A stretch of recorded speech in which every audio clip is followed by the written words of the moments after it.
Good morning. हमारा topic है public library. Library कई प्रकार का होता है, जैसा हम सभी लोग को पता है। लाइब्रेरी में खास संस्था से जुड़ी और यूनिवर्सिटी उसी हमारा स्टेट लाइब्रेरी, नेशनल लाइब्रेरी, जो हम लोग एपिसोड में पिछले क्लास में ये हम लोग 5 लॉज के बारे में जान रहे थे। लॉज में पहले लॉ, दूसरा, चौथा के बारे में उसी प्रकार एक एक करके सभी लाइब्रेरी में हम आप लोगों को बताएंगे, आप लोगों को पढ़ाएंगे। पब्लिक लाइब्रेरी आज का टॉपिक है।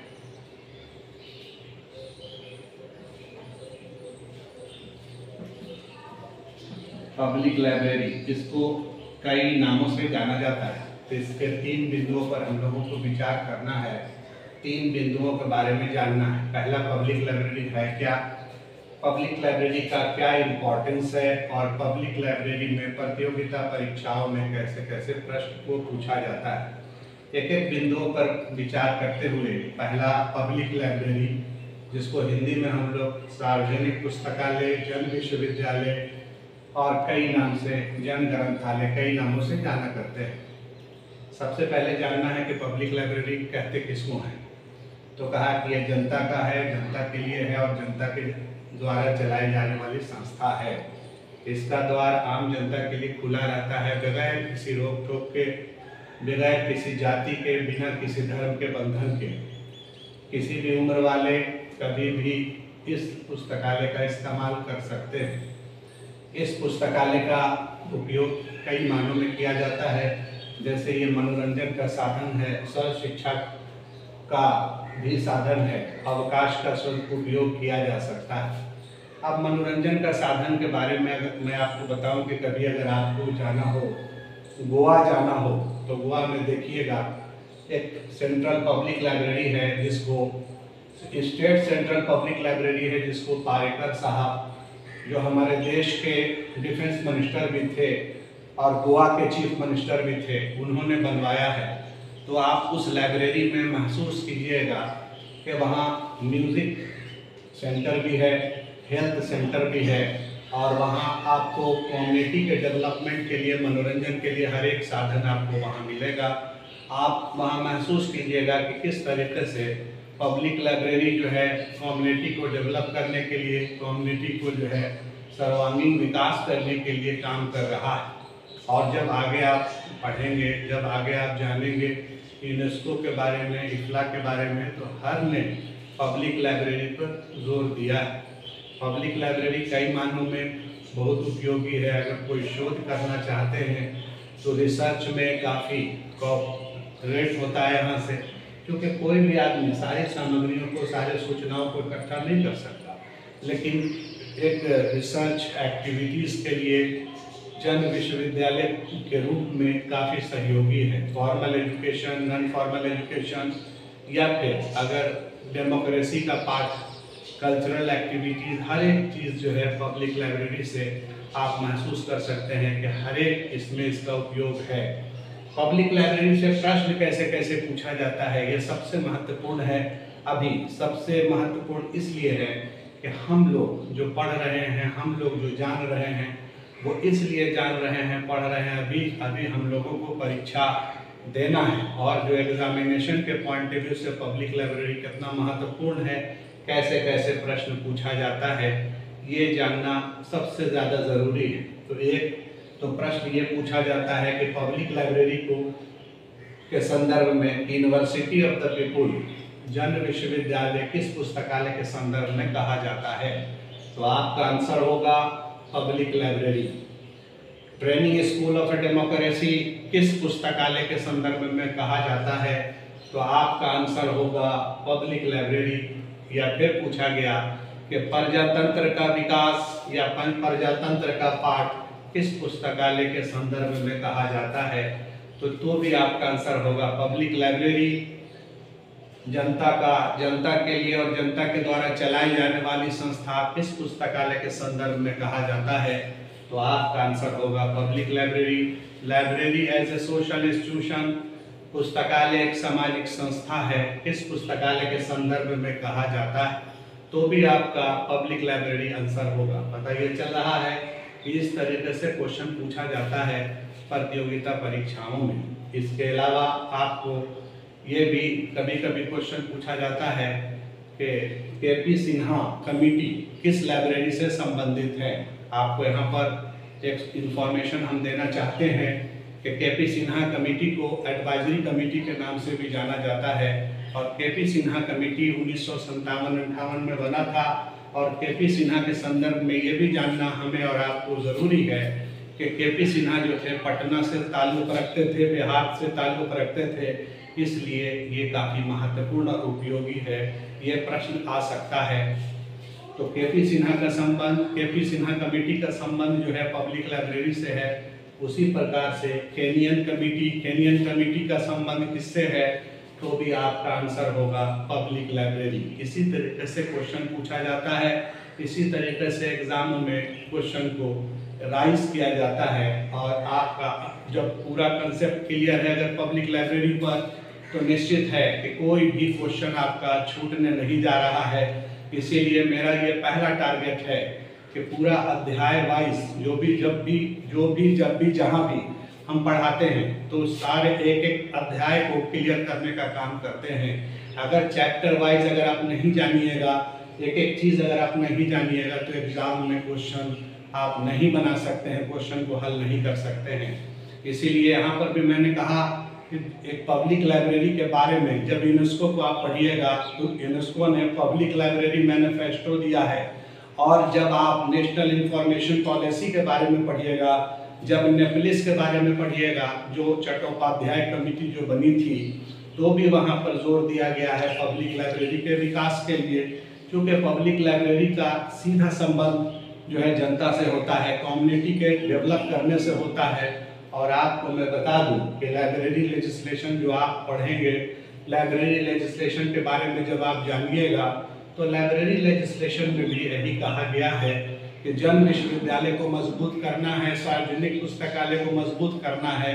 अगर सार्वजनिक पुस्तकालय मजबूत होगा तो व्यक्तिगत रूप से, सामाजिक रूप से जो है व्यक्ति शिक्षित होंगे, और व्यक्ति जब शिक्षित होंगे तो कहा कि एक ऐसा समाज तैयार होगा, जो शिक्षित समाज होगा, एक ऐसा प्रदेश तैयार होगा जो बिल्कुल सुसज्जित और शिक्षित समाज तैयार होगा। यानी कहने का तात्पर्य है कि समाज को विकास करने में, चाहे व्यक्तिगत विकास हो, सामाजिक विकास हो, आर्थिक विकास हो, औद्योगिक विकास हो, शैक्षणिक विकास हो, यानी ओवरऑल डेवलपमेंट अगर लाइब्रेरी के थ्रू करना है तो पब्लिक लाइब्रेरी जो है बहुत महत्वपूर्ण भूमिका निभा रहा है। कहा कि एडल्ट एजुकेशन को देने के लिए, कहा कि सर्व शिक्षा अभियान में जो है सर्व शिक्षा देने के लिए, ये सारे चीज़ के लिए जो है पब्लिक लाइब्रेरी को ही फोकस किया गया है, पब्लिक लाइब्रेरी से जोड़ने का काम किया गया है। और पब्लिक लाइब्रेरी के डेवलपमेंट के लिए ही, जैसा कि हम और आप जानते हैं कि राजा राम मोहन राय लाइब्रेरी फाउंडेशन को बनाया गया था। राजा राम मोहन राय लाइब्रेरी फाउंडेशन के बारे में भी हम लोग विस्तार से जानेंगे, एक पॉइंट को जानेंगे, और काफ़ी ये इंफॉर्मेटिव, काफ़ी नॉलेजेबल जो है ये वीडियो आप रहेगा। राजा राम मोहन राय लाइब्रेरी फाउंडेशन जो 1972 में बना था, इसका मेन फोकस था पब्लिक लाइब्रेरी के विकास करना, पब्लिक लाइब्रेरी के विकास में सहयोग करना, पब्लिक लाइब्रेरी का डेवलपमेंट के लिए ही बना था।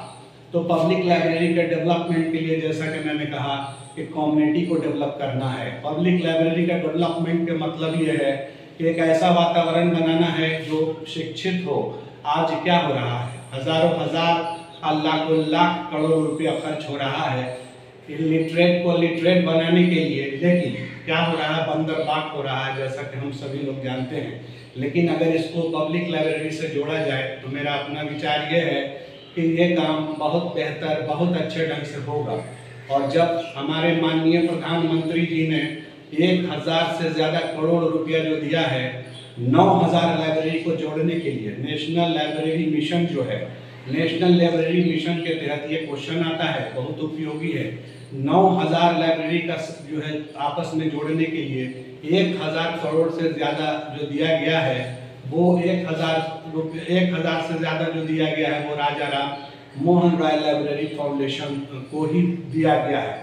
आज जो स्किल डेवलपमेंट प्रोग्राम चलाया जा रहा है, ये जो केंद्र सरकार के ये सब स्कीम है, इसके लिए भी राजा राम मोहन राय लाइब्रेरी फाउंडेशन को ही चुना गया है। राजा राम मोहन राय लाइब्रेरी फाउंडेशन को चुनने का मतलब है कि पब्लिक लाइब्रेरी को चुना गया है। पता ये चल रहा है कि अगर आप पब्लिक लाइब्रेरी के बारे में विस्तार पूर्वक एक एक लाइन अगर ढंग से पढ़ेंगे तो निश्चित है कि आपका 2-3 प्रश्न किसी भी प्रतियोगिता परीक्षा में पूछना लगभग तय है। उसी प्रकार से अगर राजा राम मोहन राय लाइब्रेरी फाउंडेशन को अगर ढंग से पढ़ेंगे, एक एक लाइन करके पढ़ेंगे, तो निश्चित है कि प्रतियोगिता परीक्षा में प्रश्न आपसे छूटेगा नहीं। एक एक लाइन पढ़ने का मतलब ये होता है कि उस अध्याय से अगर कोई भी प्रश्न पूछा जाए, निश्चित है कि आपका आंसर सही जाएगा, आपका कंसेप्ट होगा। और बगैर कंसेप्ट के अगर हम 4 ऑप्शन दे दें और उसी 4 ऑप्शन को अगर हम हल करते चले गए, 4 ऑप्शन दे दें उसको हल करते चले जाए, तो कहा कि ना कंसेप्ट बना है और ना कंसेप्ट बनेगा। मैंने पिछले वीडियो में ये भी बताने का प्रयास किया था कि देखो जो आज बाजारू किताब है और ये बाजारू किताब जो ऑब्जेक्टिव बेस है, मैं उससे इनकार नहीं कर रहा हूँ, लेकिन मैं कह रहा हूँ कि पहले अध्याय वाइज, चैप्टर वाइज पढ़ने के बाद अगर उसको पढ़ा जाए, उसको प्रैक्टिस किया जाए, निश्चित आपके लिए बहुत ही कारगर साबित होगा। लेकिन पहला काम यह है कि चुनाव करना, उस पुस्तक का चुनाव करना जिस पुस्तक से हम अध्याय वाइज पूरा का पूरा उसके बारे में जाने। अगर यूजीसी पढ़ रहे हैं तो यूजीसी का पूरा डिटेल जाने, अगर हम राजा राम मोहन राय लाइब्रेरी फाउंडेशन पढ़ रहे हैं तो उसका डिटेल जाने, अगर हम पब्लिक लाइब्रेरी पढ़ रहे हैं तो उसका पूरा डिटेल जाने, और ये भी जाने कि पब्लिक लाइब्रेरी जो आज समाज में काम ये भी कर रहा है कि नन रीडर को रीडर बना रहा है, जो अपाठक है उसको पाठक बना रहा है, जो रीडर हैं, जो ऑलरेडी रीडर हैं, उनको विद्वान बनाने का काम किया जा रहा है, जो लाइब्रेरी में रेगुलर है उन्हें रेगुलर करने का काम किया जा रहा है, जो इलिटरेट समाज है उसको लिटरेट बनाने का काम किया जा रहा है। और कहा कि पब्लिक लाइब्रेरी एक लाइन में अगर समझना है तो कहा कि जो समाज है उसका सर्वांगीण विकास के लिए समाज को विकसित करने में महत्वपूर्ण योगदान है। यानी पब्लिक लाइब्रेरी के बारे में अगर हम एक एक लाइन ढंग से पढ़ लेंगे तो ना हमको कोई प्रॉब्लम होगा। कमेटी जितनी पब्लिक लाइब्रेरी के संबंध में बनी, जैसे कि मैंने बताया अभी आपको केनियन कमेटी के बारे में, सिन्हा कमेटी के बारे में, उसी प्रकार से मैकॉल्विन रिपोर्ट है। ये भी क्वेश्चन आता है कि मैकॉल्विन रिपोर्ट जो है किस लाइब्रेरी से संबंधित है। तो पब्लिक लाइब्रेरी से एक भी प्रश्न आने पर निश्चित है कि आपका प्रश्न नहीं छूटेगा। वैसे अगर पब्लिक लाइब्रेरी पढ़िएगा, एक सरसरे इसमें पढ़ लीजिएगा, आपको समझ में ही नहीं आएगा, लेकिन एक एक लाइन को अगर तोड़ तोड़ करके पढ़िएगा तो आपका कोई भी प्रश्न नहीं छूटेगा। मेरा मकसद भी यही है कि दिशा और दशा देना। मैंने पहले ही वीडियो में आपको बताया है कि गांव-गांव तक पहुंचाना और पहुंचाने के साथ साथ इन्फॉर्मेटिव, नॉलेजेबल जो है पढ़ाई आपके सामने प्रस्तुत करना और ये कोशिश करना कि आपका प्रश्न जो है परीक्षाओं में हल हो जाए। क्योंकि मैंने ये भी आपको बताने का प्रयास किया था कि पिछले 2 दशकों से मैं पढ़ाने के काम में लगा हुआ हूँ और ख़ास करके कम्पिटिटिव एग्ज़ाम की तैयारी जो है करवाने में भी, चाहे ऑफलाइन हो या ऑनलाइन हो, दोनों में जो है मैं तैयारी करवाता रहता हूँ। लगातार जब तैयारी हो रहा है, लगातार जब तो आदमी क्वेश्चन के टच में रहता है, आदमी को ये पता चलता है कि किस किस प्रकार से प्रतियोगिता परीक्षाओं में प्रश्न पूछा जाता है, कैसे केंद्रीय विद्यालय में पूछा जाता है, कैसे नवोदय विद्यालय में पूछा जाता है, कैसे जो DSSB के स्कूल की लाइब्रेरी में पूछा जाता है।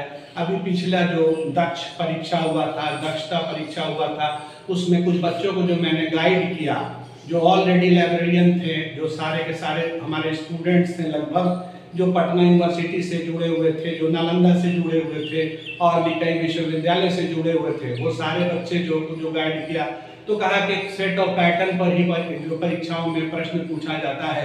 तो कहा कि अगर चैप्टर वाइज, अध्याय वाइज ढंग से अगर हम पढ़ लेंगे तो कहा कि ऑटोमेटिक है कि हमारा जो है प्रश्न वहाँ छूटेगा नहीं। हम उम्मीद करते हैं कि इस वीडियो को अगर आप ढंग से सुनेंगे, ढंग से अगर गौर से इसको देखेंगे तो निश्चित है कि पब्लिक लाइब्रेरी से संबंधित कोई भी प्रश्न अगर आएगा तो आप उसको बनाने में सफल होंगे और मेरा वीडियो बनाना भी सफल होगा।